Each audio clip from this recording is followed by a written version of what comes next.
ರಾಜ್ಯ ಬಜೆಟ್ನಲ್ಲಿ ಪರಿಶಿಷ್ಟ ಜಾತಿಗಳಿಗೆ ಶೇಕಡ 24.1% ಅನುದಾನ ಮೀಸಲಿಡಿಸಬೇಕೆಂದು ಆಗ್ರಹಿಸಿ ಕರ್ನಾಟಕ ರಾಜ್ಯ ದಲಿತ ಸಂಘರ್ಷ ಸಮಿತಿ ಜಿಲ್ಲಾ ಸಮಿತಿಯವರು ಇಂದು ಜಿಲ್ಲಾಧಿಕಾರಿ ಕಚೇರಿ ಎದುರು ಭಾರಿ ಪ್ರತಿಭಟನೆ ನಡೆಸಿ ಮನವಿ ಪತ್ರ ಸಲ್ಲಿಸಿದರು.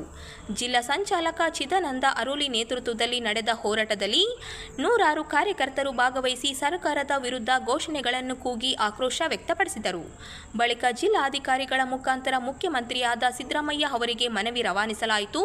ಸಾಮಾಜಿಕ ನ್ಯಾಯಕ್ಕೆ ಬಜೆಟ್ ಬೆಂಬಲ ಅಗತ್ಯ ಎಂದು ಸಂಘಟನೆ ತಿಳಿಸಿ ರಾಜ್ಯದಲ್ಲಿ ಸಾಮಾಜಿಕ ನ್ಯಾಯವನ್ನು ಪರಿಣಾಮಕಾರಿಯಾಗಿ ಜಾರಿಗೆ ತರುವುದಾದರೆ ಬಜೆಟ್ನಲ್ಲಿ ಸಮರ್ಪಕ ಮೀಸಲಾತಿ ಅನಿವಾರ್ಯ ಎಂದು ಒತ್ತಾಯಿಸಿತು. 2026-27ನೇ ಸಾಲಿನ ಬಜೆಟ್ನಲ್ಲಿ ಪರಿಶಿಷ್ಟ ಜಾತಿಗಳ ಜನಸಂಖ್ಯೆಗೆ ಅನುಗುಣವಾಗಿ ಕನಿಷ್ಠ 24.1% ಅನುದಾನ ಘೋಷಿಸಬೇಕು ಎಂದು ಮನವಿಯಲ್ಲಿ ಆಗ್ರಹಿಸಲಾಗಿದೆ. ಮನವಿಯಲ್ಲಿ ಒಟ್ಟು 17 ಪ್ರಮುಖ ಬೇಡಿಕೆಗಳನ್ನು ಮುಂದಿರಿಸಲಾಗಿದೆ. ಒಳ ಮೀಸಲಾತಿ, ರೋಸ್ಟರ್ ಗೊಂದಲ ಪರಿಹಾರ, SC/ST ವಿದ್ಯಾರ್ಥಿಗಳಿಗೆ ಹಾಸ್ಟೆಲ್ ಸೌಲಭ್ಯ ವಿಸ್ತರಣೆ, ದೌರ್ಜನ್ಯ ತಡೆ ಕಾಯ್ದೆಗಳ ಸಮರ್ಪಕ ಅನುಷ್ಠಾನ, ಪ್ರತಿ ಗ್ರಾಮದಲ್ಲಿ ಸ್ಮಶಾನ ಭೂಮಿ ಮೀಸಲು, ಬ್ಯಾಕ್ಲಾಗ್ ಹುದ್ದೆಗಳ ಭರ್ತಿ, ಫಾರಂ 57 ಅರ್ಜಿದಾರರಿಗೆ ಹಕ್ಕುಪತ್ರ ವಿತರಣೆ, ಖಾಸಗಿ ಕ್ಷೇತ್ರದಲ್ಲಿ ಮೀಸಲಾತಿ ಜಾರಿ ಸೇರಿದಂತೆ ವಿವಿಧ ಹಕ್ಕೊತ್ತಾಯಗಳನ್ನು ಉಲ್ಲೇಖಿಸಲಾಗಿದೆ. ಹಾಗೆಯೇ ವಸತಿ ಯೋಜನೆ ಸಹಾಯಧನವನ್ನು ₹5 ಲಕ್ಷಕ್ಕೆ ಹೆಚ್ಚಿಸಬೇಕು ಎಂಬ ಬೇಡಿಕೆಯನ್ನು ಸಹ ಸಂಘಟನೆ ಮುಂದಿರಿಸಿದೆ. ಬೆಂಗಳೂರು ಮಾನ್ಯ ಜಿಲ್ಲಾಧಿಕಾರಿ ರಾಯಚೂರು ಮುಖಾಂತರ ವಿಷಯ ರಾಜ್ಯ ಸರ್ಕಾರದ ಬಜೆಟ್ನಲ್ಲಿ ದಲಿತರಿಗೆ ಶೇಕಡ 24.1% ಹಣವನ್ನು ಮೀಸಲಿಡಲು ದಾಸಂಶ ಒತ್ತಾಯಿಸಿದೆ. ಮಾನ್ಯರೇ, ಸಂವಿಧಾನವು ಸಾಮಾಜಿಕ ನ್ಯಾಯ ತತ್ವವನ್ನು ಸಂಪೂರ್ಣವಾಗಿ ಮಾನ್ಯ ಮಾಡಿರುವುದು ತಮಗೆ ತಿಳಿಯಾದ ವಿಷಯ ಆಗಿದೆ.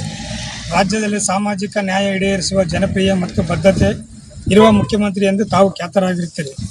ಈ ಕಾರಣದಿಂದಲೇ ನಮ್ಮ ಕರ್ನಾಟಕ ರಾಜ್ಯ ದಲಿತ ಸಂಘರ್ಷ ಸಮಿತಿಯು ಸರ್ವಾನುಮತದಿಂದ 2023ರಲ್ಲಿ ವಿಧಾನಸಭಾ ಚುನಾವಣೆಯಲ್ಲಿ ತಮ್ಮ ನೇತೃತ್ವದಲ್ಲಿ ಕಾಂಗ್ರೆಸ್ ಬೆಂಬಲ ನೀಡಿತ್ತು.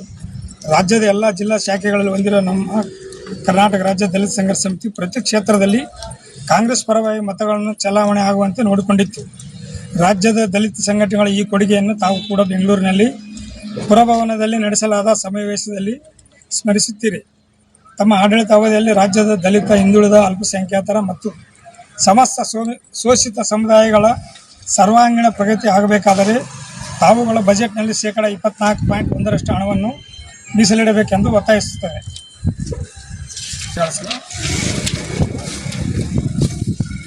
ಒಳ ಮೀಸಲಾತಿಯಲ್ಲಿ ಸೃಷ್ಟಿಯಾಗಿರುವ ರೋಸ್ಟರ್ ಬಿಂದು ಗೊಂದಲವನ್ನು ಸರಿಪಡಿಸಿ ಎಲ್ಲ 101 ಪರಿಶಿಷ್ಟ ಜಾತಿಗೂ ಅನ್ಯಾಯವಾಗದಂತೆ ನೇಮಕಾತಿ ಮಾಡಲು ಕ್ರಮ ಕೈಗೊಳ್ಳಬೇಕು.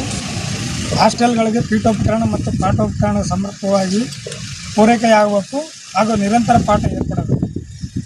ಹಾಸ್ಟೆಲ್ ಬಯಸಿ ಅರ್ಜಿ ಸಲ್ಲಿಸುವ ಎಲ್ಲ SC/ST ವಿದ್ಯಾರ್ಥಿಗಳಿಗೆ ಪ್ರವೇಶ ನೀಡಬೇಕು. ರಾಜ್ಯದಲ್ಲಿ ನಾಗರಿಕ ಹಕ್ಕುಗಳ ರಕ್ಷಣಾ ಕಾಯ್ದೆ ಮತ್ತು ದೌರ್ಜನ್ಯ ತಡೆ ಕಾಯ್ದೆಗಳು ಅನುಷ್ಠಾನ ಸಮರ್ಪಕವಾಗಿ ಆಗುತ್ತಿಲ್ಲ. ಅಪರಾಧಗಳ ಪತ್ತೆ ಮತ್ತು ವಿಚಾರಣೆ ಸರಿಯಾಗಿ ನಡೆದು ರಕ್ಷಣೆಯಾಗುವ ಪ್ರಮಾಣ ಸರಿಯಾಗಿ ಆಗುವಂತೆ ನಿಗಾ ವಹಿಸಲು ಪ್ರತ್ಯೇಕ ಸಮಿತಿಯನ್ನು ಸ್ಥಾಪಿಸಬೇಕು. ಪ್ರತಿ ಗ್ರಾಮದಲ್ಲಿ ದಲಿತರಿಗೆ ಸ್ಮಶಾನ ಭೂಮಿ ಮೀಸಲಿಡಬೇಕು. SC/ST ಮೀಸಲಾತಿ ನಿಗದಿಪಡಿಸಿರುವ ಆದಾಯ ಮಿತಿ ವಾರ್ಷಿಕ 15 ಲಕ್ಷಕ್ಕೆ ಏರಿಸಬೇಕು. ಅರ್ಚಕ ಮತ್ತು ಪೌರ ಕಾರ್ಮಿಕ ವೃತ್ತಿಯನ್ನು ಸಾರ್ವತ್ರಿಕಗೊಳಿಸಬೇಕು. ಈ 2 ವೃತ್ತಿಗಳಲ್ಲಿ ಮೀಸಲಾತಿ ನೀತಿಯನ್ನು ಅನುಷ್ಠಾನ ತರಬೇಕು. ಹಂಗಾಮಿ ಪೌರ ಕಾರ್ಮಿಕರನ್ನು ಕಾಯಂಗೊಳಿಸಬೇಕು.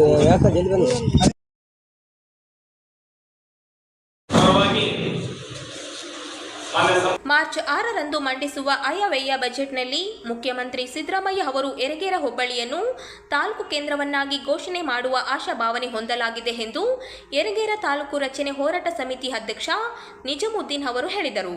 ಅವರಿಂದು ನಗರದ ಸುದ್ದಿಗಾರರೊಂದಿಗೆ ಮಾತನಾಡಿ, ಯರಗೇರ ಹೋಬಳಿ ತಾಲೂಕು ಕೇಂದ್ರ ಘೋಷಣೆ ಮಾಡುವಂತೆ ಬೆಂಗಳೂರಿನಲ್ಲಿ ನಡೆದ ಹೋರಾಟದಲ್ಲಿ ಮುಖ್ಯಮಂತ್ರಿ ಸಿದ್ದರಾಮಯ್ಯ ಹಾಗೂ ಕಂದಾಯ ಸಚಿವ ಕೃಷ್ಣ ಬೈರೇಗೌಡ ಅವರಿಂದ ಸಕಾರಾತ್ಮಕ ಸ್ಪಂದನೆ ದೊರೆತಿದ್ದು, ಈ ಬಾರಿ ಬಜೆಟ್ನಲ್ಲಿ ಮುಖ್ಯಮಂತ್ರಿ ಸಿದ್ದರಾಮಯ್ಯ ಅವರು ಘೋಷಣೆ ಮಾಡುವ ನಿರೀಕ್ಷೆ ಇದೆ ಎಂದರು. ಗ್ರಾಮೀಣ ಶಾಸಕರಾದ ಬಸನ್ನಗೌಡ ದದ್ದಲ್ ಅವರು ರಾಜ್ಯ ಸರ್ಕಾರಕ್ಕೆ ಪ್ರಸ್ತಾವನೆ ಸಲ್ಲಿಸಲಾಗಿದೆ. ಯರಗೇರ ಹೋಬಳಿ ಕೇಂದ್ರ ಘೋಷಣೆ ಮಾಡುವಂತೆ ಅನೇಕ ವರ್ಷಗಳಿಂದ ಬೇಡಿಕೆ ಇದ್ದು, ತಾಲೂಕಿನ ಗ್ರಾಮಾಂತರ ಪ್ರದೇಶಗಳಿಂದ ಜನರು ನಗರ ತಲುಪುವುದಕ್ಕೆ ತೀವ್ರ ತೊಂದರೆ ಎದುರಿಸುತ್ತಿದ್ದಾರೆ.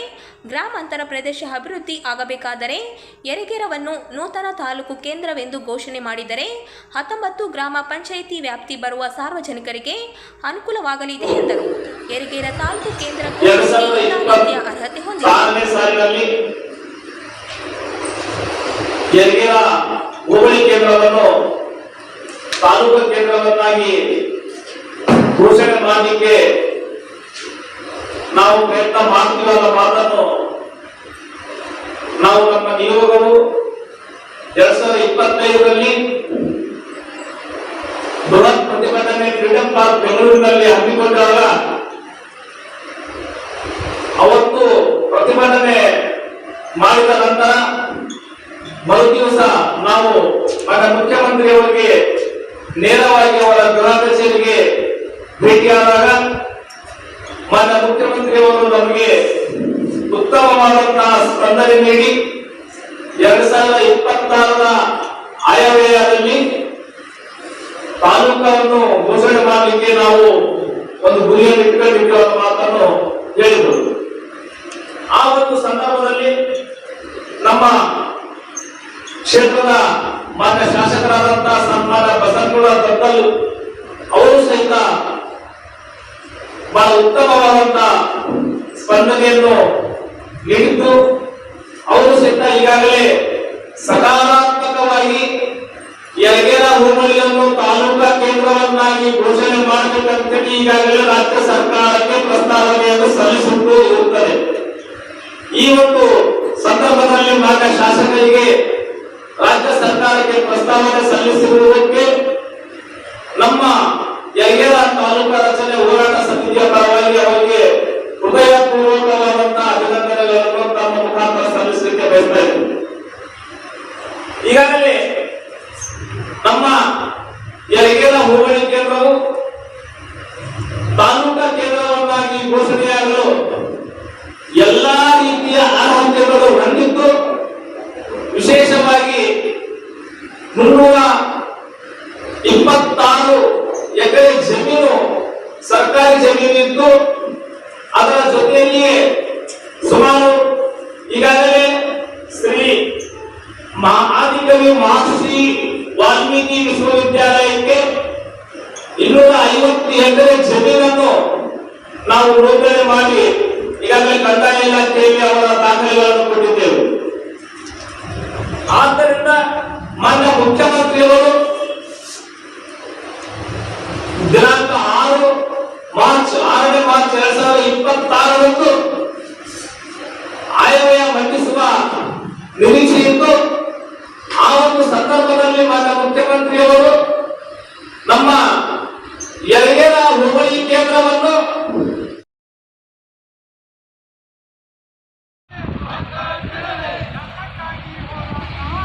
ರಾಜ್ಯದ ಅನುಸೂಚಿತ ಉದ್ಯಮಗಳಿಗೆ ಕನಿಷ್ಠ ವೇತನದ ಪ್ರಕಟಣೆಗೆ ಒತ್ತಾಯಿಸಿ ಸಿಐಟಿಯುನಿಂದ ರಾಜ್ಯ ಮುಖ್ಯಮಂತ್ರಿಗಳಿಗೆ ಮನವಿ ಸಲ್ಲಿಸಲಾಯಿತು. ರಾಜ್ಯ ಸರ್ಕಾರವು ಏಪ್ರಿಲ್ 2025ರಲ್ಲಿ ರಾಜ್ಯದಲ್ಲಿನ ಅನುಸೂಚಿತ ಉದ್ಯಮಗಳಲ್ಲಿ ಕೆಲಸ ಮಾಡುವ ಕಾರ್ಮಿಕರಿಗೆ ಅನ್ವಯವಾಗುವ ಕನಿಷ್ಠ ವೇತನದ ಕರಡು ಅಧಿಸೂಚನೆಯನ್ನು ಪ್ರಕಟಿಸಿದೆ. ಈ ಅಧಿಸೂಚನೆಗಳಿಗೆ ಕಾರ್ಮಿಕ ಸಂಘಟನೆಗಳು, ಮಾಲೀಕರ ಸಂಘಟನೆಗಳು ಮತ್ತು ಇತರರು ಅಪೇಕ್ಷಣೆಗಳು ಆಗುತ್ತಾ ಸಲಹೆಗಳನ್ನು ಸಲ್ಲಿಸಿದ್ದು, ಕನಿಷ್ಠ ವೇತನ ಸಲಹಾ ಮಂಡಳಿಯು ಇದರ ಕುರಿತು 2 ಸುತ್ತುಗಳ ಚರ್ಚೆ ನಡೆಸಲಾಗಿದೆ. ಕನಿಷ್ಠ ವೇತನ ಸಲಹಾ ಮಂಡಳಿಯು ತಮ್ಮ ಅಭಿಪ್ರಾಯವನ್ನು 2025 ಆಗಸ್ಟ್ನಲ್ಲಿ ಸರ್ಕಾರಕ್ಕೆ ಸಲ್ಲಿಸಿ ಹಲವು ತಿಂಗಳು ಕಳೆದರೂ ವೈಜ್ಞಾನಿಕವಾದ ಹಾಗೂ ಕಾನೂನುಬದ್ಧವಾದ ಕನಿಷ್ಠ ವೇತನದ ಅಂತಿಮ ಪ್ರಕಟಣೆಯೂ ಆಗಿರುವುದಿಲ್ಲ.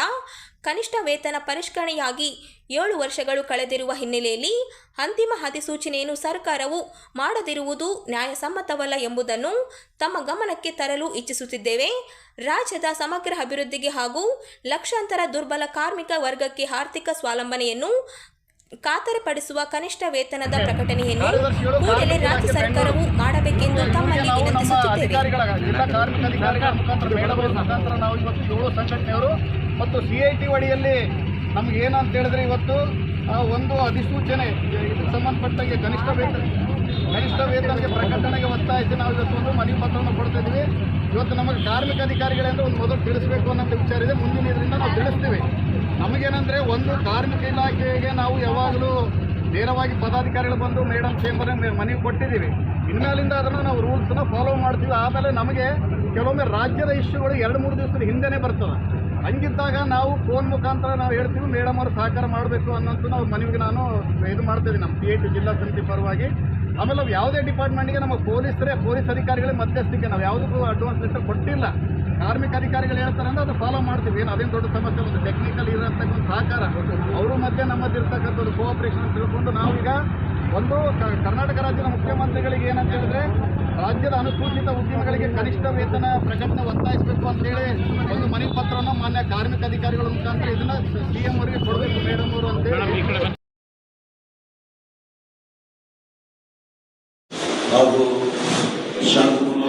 ಪ್ರಸಕ್ತ ಸಾಲಿನ ಬಜೆಟ್ನಲ್ಲಿ ಪಂಚ ಗ್ಯಾರಂಟಿ ಯೋಜನೆಗಳಿಗೆ ಎಸ್ಸಿಪಿ ಟಿಎಸ್ಪಿ ಅನುದಾನ ಬಳಕೆ ಮಾಡದಂತೆ ರಾಜ್ಯ ಸರ್ಕಾರ ಕ್ರಮ ವಹಿಸಬೇಕು ಎಂದು ಬಿಜೆಪಿ ಎಸ್ಸಿ ಮೋರ್ಚಾ ನಗರ ಅಧ್ಯಕ್ಷರಾದ ಪಿ ಯಲ್ಲಪ್ಪ ಅವರು ಹೇಳಿದರು. ಅವರಿಂದು ನಗರದ ಸುದ್ದಿಗಾರರೊಂದಿಗೆ ಮಾತನಾಡಿ, ಕಳೆದ 3 ವರ್ಷಗಳಿಂದ ಗ್ಯಾರಂಟಿ ಯೋಜನೆಗಳಿಗೆ ಎಸ್ಸಿಪಿ ಟಿಎಸ್ಪಿ ಅನುದಾನ 39,000 ಕೋಟಿ ದುರುಪಯೋಗ ಪಡಿಸಿಕೊಂಡಿದೆ. ಪಂಚ ಗ್ಯಾರಂಟಿ ಯೋಜನೆಗಳಿಗೆ ರಾಜ್ಯ ಸರ್ಕಾರ ಎಸ್ಸಿಪಿ ಟಿಎಸ್ಪಿ ಅನುದಾನಕ್ಕೆ ಕಣ್ಣು ಹಾಕುತ್ತಿದೆ ಎಂದು ರಾಜ್ಯ ಸರ್ಕಾರ ವಿರುದ್ಧ ಕಿಡಿಗಾಡಿದರು.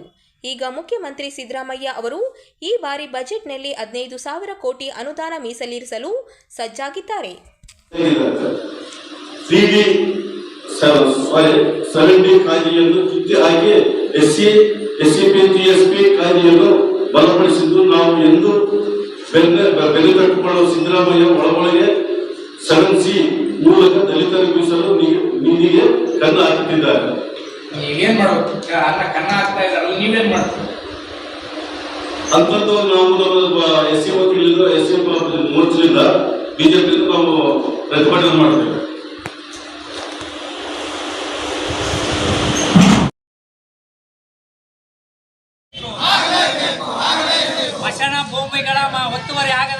ರಾಜ್ಯ ಬಜೆಟ್ನಲ್ಲಿ ಸ್ಮಶಾನ ಕಾರ್ಮಿಕರಿಗೆ ಗಣತಿ ಮಾಡಿ ಅವರಿಗೆ ಪೆನ್ಷನ್ ಜಾರಿಗೊಳಿಸಲು ಒತ್ತಾಯಿಸಿ ಸ್ಮಶಾನ ಕಾರ್ಮಿಕರ ಪರವಾಗಿ ಬಜೆಟ್ ಅಧಿವೇಶನದಲ್ಲಿ ಧ್ವನಿ ಎತ್ತಬೇಕೆಂದು ಆಗ್ರಹಿಸಿ ಕರ್ನಾಟಕ ರಾಜ್ಯ ಮಸಣ ಕಾರ್ಮಿಕರ ಸಂಘದ ಮುಖಂಡರು ಇಂದು ನಗರದ ಟಿಪ್ಪು ಸುಲ್ತಾನ್ ಉದ್ಯಾನವನದಲ್ಲಿ ಪ್ರತಿಭಟನೆ ನಡೆಸಿದರು. ಬಹುತೇಕ ಬಿಟ್ಟಿ ಚಾಕರಿಯಲ್ಲಿ ತೊಡಗಿರುವ ಮಸಣ ಕಾರ್ಮಿಕರಾದ ನಾವುಗಳು ಸಂಘಟಿತರಾಗಿ ಸಾವಿರಾರು ವರ್ಷಗಳಿಂದ ನಮಗಾದ ಅನ್ಯಾಯವನ್ನು ಸರಿಪಡಿಸಿ ನ್ಯಾಯ ಒದಗಿಸಲು ಕೋರಿ ಹಲವು ಬಾರಿ ಮನವಿ ಸಲ್ಲಿಸಿದರೂ ಇದುವರೆಗೂ ಕ್ರಮ ಕೈಗೊಂಡಿಲ್ಲ ಎಂದು ದೂರಿದರು. ಎಲ್ಲ ಮಸಣಗಳಲ್ಲಿ ಪಾರಂಪರಿಕವಾಗಿ ಕಾರ್ಯನಿರ್ವಹಿಸುವ ಮಸಣ ಕಾರ್ಮಿಕರ ಕುಟುಂಬಗಳ ಸದಸ್ಯರ ಗಣತಿ ಮಾಡಬೇಕು ಮತ್ತು ಅವರ ಪುನರ್ವಸತಿಗೆ ಕ್ರಮ ವಹಿಸಬೇಕು. ಪ್ರತಿ ಕುಣಿ ಅಗೆಯುವ ಮತ್ತು ಮುಚ್ಚುವ ಕೆಲಸವನ್ನು ಉದ್ಯೋಗ ಖಾತ್ರಿ ಯೋಜನೆ ಅಡಿಯ ಉದ್ಯೋಗವೆಂದು ಪರಿಗಣಿಸಿ ಕುಣಿ ಅಗೆಯುವ ಮತ್ತು ಮುಚ್ಚುವ ಕಾರ್ಮಿಕರಿಗೆ ಸ್ಥಳೀಯ ಸಂಸ್ಥೆಗಳ ಮೂಲಕ ಕನಿಷ್ಠ 3,000 ರೂಪಾಯಿಗಳ ಕೂಲಿಯನ್ನು ಪಾವತಿಸುವಂತೆ ಕ್ರಮ ವಹಿಸಬೇಕು. ಮಸಣ ಕಾರ್ಮಿಕರಿಗೆ ಮಸಣದಲ್ಲಿ ಕಾರ್ಯನಿರ್ವಹಿಸಲು ಅಗತ್ಯ ಸುರಕ್ಷತಾ ಕ್ರಮಗಳ ಕುಣಿ ಅಗೆಯುವ ಮತ್ತು ಮುಚ್ಚುವ ಅಗತ್ಯ ಪರಿಕರಗಳನ್ನು ಸ್ಥಳೀಯ ಸಂಸ್ಥೆಗಳ ಮೂಲಕವೇ ಒಂದೇ ರೀತಿ ಕಾರ್ಮಿಕರ ಶುಚಿಗಾಗಿ ಸಾಬೂನುಗಳನ್ನು ಒದಗಿಸಬೇಕು. 45 ವರ್ಷದ ಎಲ್ಲ ಮಸಣ ಕಾರ್ಮಿಕರಿಗೆ ಮಾಸಿಕ ಸಹಾಯಧನ ಅಥವಾ ಪಿಂಚಣಿಯಾಗಿ ಕನಿಷ್ಠಗಳನ್ನು ಘೋಷಿಸಬೇಕು.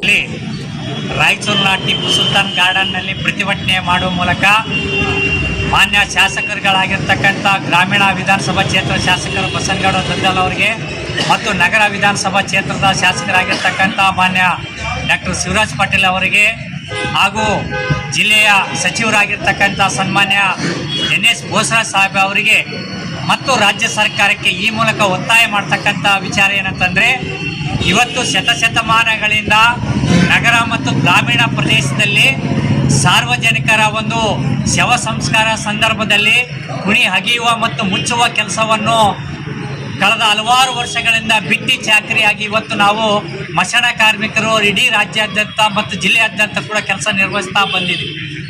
ನಾವು ಮಸಣ ಕಾರ್ಮಿಕರನ್ನು ಸ್ಥಳೀಯ ಸಂಸ್ಥೆ ನೌಕರರೆಂದು ಪರಿಗಣನೆ ಮಾಡಬೇಕು ಮತ್ತು ಏನು ಮಶಾಣದಲ್ಲಿ ಕುಣಿ ಅಗೆಯುವ ಮತ್ತು ಮುಚ್ಚುವಂಥ ಕೆಲಸಕ್ಕೆ ಗ್ರಾಮೀಣ ಉದ್ಯೋಗ ಖಾತ್ರಿ ಯೋಜನೆಯಲ್ಲಿ ಇವತ್ತು ಅದನ್ನು ಪರಿಗಣಿಸಿ ಒಂದು ಕುಣಿಗೆ ಕನಿಷ್ಠ 5,000 ರೂಪಾಯಿ ವೇತನವನ್ನು ಕೊಡಬೇಕು ಮತ್ತು ಎಲ್ಲ ಸಾರ್ವಜನಿಕ ಮಶಾಣಗಳಲ್ಲಿ ಅವರಿಗೆ ಎಲ್ಲೆಲ್ಲಿ ಮಶಾಣಗಳಿಲ್ಲ ಅಲ್ಲೆಲ್ಲ ಕೂಡ ಸಾರ್ವಜನಿಕ ಮಶಾಣಗಳಿಗೆ ಭೂ ಮಂಜೂರು ಮಾಡಬೇಕು ಮತ್ತು ಇದ್ದು ಕಡೆ ಏನು ಮಶಾಣ ಭೂಮಿ ಒತ್ತುವರಿ ಆಗದಾಗೆ ಇವತ್ತು ಆ ಕಾಂಪೌಂಡ್ಗಳ ನಿರ್ಮಾಣ ಮಾಡಬೇಕು.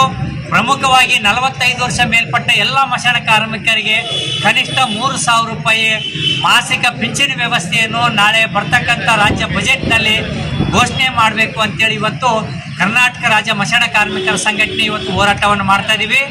ಈ ಒಂದು ನಮ್ಮ ಹಕ್ಕುಗಳಿಗಾಗಿ ರಾಯಚೂರು ಜಿಲ್ಲೆಯ ಎಲ್ಲ ಜನಪ್ರತಿನಿಧಿ ಶಾಸಕರುಗಳು ನಮ್ಮ ಒಂದು ಹಕ್ಕುಗಳ ಈಡೇರಿಕೆಗಾಗಿ ನಾಳೆ ನಡೀತಕ್ಕಂಥ ರಾಜ್ಯ ಸರ್ಕಾರದ ಬಜೆಟ್ ಅಧಿವೇಶನದಲ್ಲಿ ನಮ್ಮ ಮಶಾಣ ಕಾರ್ಮಿಕರ ಪರವಾಗಿ ನೀವು ಧ್ವನಿ ಎತ್ತಬೇಕು ಅಂತೇಳಿ ನಾವು ಈ ಪ್ರತಿಭಟನೆ ಮೂಲಕ ಒತ್ತಾಯವನ್ನು ಮಾಡ್ತಾ ಇದ್ದೀವಿ.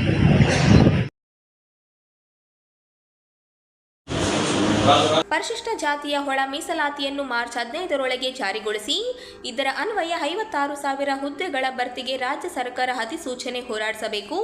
ಇಲ್ಲದಿದ್ದರೆ ನಗರದಲ್ಲಿ ಬೃಹತ್ ಪಂಜಿನ ಮೆರವಣಿಗೆ ನಡೆಸಲಾಗುವುದು ಎಂದು ಮಾದಿಗ ಸಮುದಾಯದ ಮುಖಂಡರಾದ ಎಂ ವಿರೂಪಾಕ್ಷಿ ಎಸ್ ಮಾರಪ್ಪ ಅವರು ಹೇಳಿದರು. ಅವರಿಂದು ನಗರದ ಸುದ್ದಿಗಾರರೊಂದಿಗೆ ಮಾತನಾಡಿ, ರಾಜ್ಯ ಸಚಿವ ಸಂಪುಟ 56,000 ಹುದ್ದೆಗಳ ಭರ್ತಿಗೆ ನಿರ್ಧಾರ ಕೈಗೊಂಡಿದೆ. ಒಳ ಮೀಸಲಾತಿ ಜಾರಿ ಮಾಡದೆ ಮಾದಿಗರ ವಿದ್ಯಾರ್ಥಿಗಳಿಗೆ ಮರಣ ಶಾಸನ ಬರೆದಿರುವ ರಾಜ್ಯ ಸರ್ಕಾರ ಕ್ರಮ ಖಂಡನೀಯ. 56,000 ಹುದ್ದೆಗಳ ಭರ್ತಿಯಲ್ಲಿ ಒಳ ಮೀಸಲಾತಿ ಅನುಷ್ಠಾನ ಮಾಡಬೇಕು. ಇಲ್ಲದಿದ್ದರೆ ಮಾಡು ಇಲ್ಲವೇ ಮಡಿ ಎನ್ನುವ ಘೋಷಣೆಯೊಂದಿಗೆ ಮಾದಿಗರ ಶಕ್ತಿ ಪ್ರದರ್ಶನದ ಮೂಲಕ ರಾಜ್ಯ ಸರ್ಕಾರಕ್ಕೆ ತಕ್ಕ ಪಾಠ ಕಲಿಸುತ್ತೇವೆ ಎಂದು ಎಚ್ಚರಿಕೆ ನೀಡಿದರು. ರಾಜ್ಯ ಸರ್ಕಾರಕ್ಕೆ ಈಗಾಗಲೇ ಹಂತ ಹಂತವಾಗಿ ತೀವ್ರ ಹೋರಾಟದ ಮೂಲಕ ಬಿಸಿ ಮುಟ್ಟಿಸಲಾಗಿದೆ.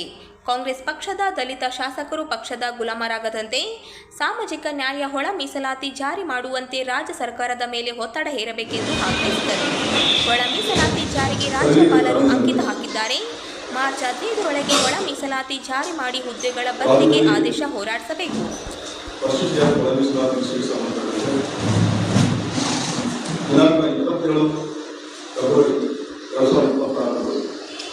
ಕರ್ನಾಟಕ ಸರ್ಕಾರ ಮತ್ತೊಂದು ಸಲ ಪರಿಶಿಷ್ಟ ಜಾತಿಗಳ ಒಳ ಮೀಸಲಾತಿಯನ್ನು ಬಿಟ್ಟು 56,000 ಉದ್ಯೋಗಗಳನ್ನು ತುಂಬಲಿಕ್ಕೆ ಅವರು ನಿರ್ಣಯ ಕೊಟ್ಟಿದ್ದಾರೆ. ಅದೇ 26 ಗವರ್ನರ್ ಅವರು ಪರಿಶಿಷ್ಟ ಜಾತಿಗಳ ಉಪವರ್ಗೀಕರಣ ವಿಧೇಯಕ 2025ಗೆ ಅಂಕಿತ ಹಾಕಿದ್ದಕ್ಕೆ ಸಂಜೆಗೆ ಸಿದ್ದರಾಮಯ್ಯ ನೇತೃತ್ವದ ಕ್ಯಾಬಿನೆಟ್ ಸಮಿತಿ ಈ ರೀತಿ ತದ್ವಿರುದ್ಧವಾದಂತಹ ಒಂದು ನಿರ್ಣಯವನ್ನು ತಗೊಂಡಿದೆ. 50%ಗಿಂತ ಮೀಸಲಾತಿ ಹೆಚ್ಚಿಗಿರಬಾರದು ಅಂತ ನಾವು ಹೈಕೋರ್ಟ್ನ ನಿರ್ದೇಶನ ಇಲ್ಲ ಅಂತ ಹೇಳ್ತಾ ಇದ್ದಾರೆ. 50% ಮೀಸಲಾತಿಯಲ್ಲಿ ನೀವು 15% ಮೀಸಲಾತಿಯನ್ನು ತುಂಬಿತು ಅಂತ ಹೇಳಿದ್ರು ಕೂಡ ಒಳ ಮೀಸಲಾತಿ ಬಿಟ್ಟು ಹೆಂಗೆ ತುಂಬ್ತಿರಂತ ಒಂದು ಪ್ರಶ್ನೆ ಇದೆ. ಒಳ ಮೀಸಲಾತಿ ಬಿಟ್ಟೇ ನೀವು ತುಂಬ್ತಿರಲ್ಲ. ಮತ್ತೀಗ ಆಲ್ರೆಡಿ 19/8/2025 ಕ್ಯಾಬಿನೆಟ್ ಡಿಸಿಷನ್, ಬೆಳಗಾವಿಯಲ್ಲಿ ಆಗಿರ್ತಕ್ಕಂಥ ವಿಧೇಯಕ ಪಾಸ್ ಎರಡು ಸದನಗಳಲ್ಲಿ ಅಪ್ಪರ್ ಹೌಸ್ ಲೋವರ್ ಹೌಸ್ನಲ್ಲಿ ತೆಗೆದುಕೊಂಡಿರ್ತಕ್ಕಂಥ ಒಂದು ವಿಧೇಯಕಗಳು ಪಾಸ್ ಆಗಿದೆ. ಒಂದು ಕಾಯ್ದೆಯಾಗಿ ಮುಂದಿನ ಕಾಲಕ್ಕೆ ಅದನ್ನು ಬಿಟ್ಟು ಮಾತ್ರ ನಿಮ್ಮ ಸರ್ಕಾರಕ್ಕೆ ಏನು ಹೇಳಬೇಕು ಅಥವಾ ನಿಮಗೆ ಕನಿಷ್ಠ ಅಡ್ಮಿನಿಸ್ಟ್ರೇಟಿವ್ ಒಂದು ಮನಸ್ಥಿತಿ ಇದೋ ಇಲ್ವೋ ಅಥವಾ ಬೃಹತ್ಕಾರ ಮನಸ್ಥಿತಿ ಇರ್ಬೋದು. ಹೋಗಿ 27ನೇ ತಾರೀಕು ತೆಗೆದುಕೊಂಡಿರ್ತಕ್ಕಂಥ ತೀರ್ಮಾನದಲ್ಲಿ ನಾವು ಒಳ ಮೀಸಲಾತಿಯನ್ನು ಬಿಟ್ಟೆ ಮಾತ್ರ ಅಂತ ಅದು ತುಂಬಾ ರಾಂಗ್ ಇದೆ. ಅದಲ್ಲದೆ ಸಿದ್ದರಾಮಯ್ಯ ಅವರು ನೀವು ಕೇವಲದಿಂದ ಕುಟುಂಬ ರಾಜಕಾರಣದ ಸರ್ವೈವಲ್ಗೋಸ್ಕರ ಮೈಸೂರು ಭಾಗದಲ್ಲಿ ನಿನ್ನ ಕುಟುಂಬದ ರಾಜಕಾರಣದ ಸರ್ವೈವಲ್ಗೋಸ್ಕರ ಒಂದು ಕಮ್ಯುನಿಟಿಗೆ ವಿಶೇಷವಾಗಿ ಒಳ್ಳೆಯ ನೀವು ಮಳೆ ಹಾಕಿ ಮತ್ತು ಈ ನಿರ್ಧಾರಗಳನ್ನು ತಗೊಂತಾ ಇದ್ದೀವಿ. ಆ ಭಾಗದಲ್ಲಿ ಯಾರೇನು ಹೋಗಿ ನೋಡಿದ್ರು ಕೂಡ ನಾವು 2 ತಿಂಗಳಲ್ಲಿ ಅಡ್ಡಾಡಿದ್ರು ಹೋರಾಟಗಳನ್ನು ಮಾಡಿದಾಗ ಗೊತ್ತಾಯ್ತು ನಮಗೆ. ಅದನ್ನು ವರ್ಣಕ್ಷೇತ್ರ ತನ್ನ ಮಗ ರಾಜಕೀಯವಾಗಿ ಬೆಳೀಬೇಕು, ತನ್ನ ಭವಿಷ್ಯತ್ತಿದೆ ಅನ್ನೋ ಒಂದೇ ಕಾರಣದಿಂದ ಮತ್ತೊಂದು ಸಲ ನಿಮಗೆ ಎಡುತ್ತಿರೋದು. ನೀವು ಬಹುಶಃ ಸಾಮಾಜಿಕ ನ್ಯಾಯ ಅಧಿಕಾರ ಅಂತ ಅನಿಸ್ಕೊಳ್ಳಿಕ್ಕೆ ತುಂಬಾ ನಾಲಾಯಕರು ನೀವು ಅಂತ ಸಂದರ್ಭದಲ್ಲಿ ಹೇಳಕ್ಕೆ ಇಷ್ಟಪಡ್ತೀನಿ.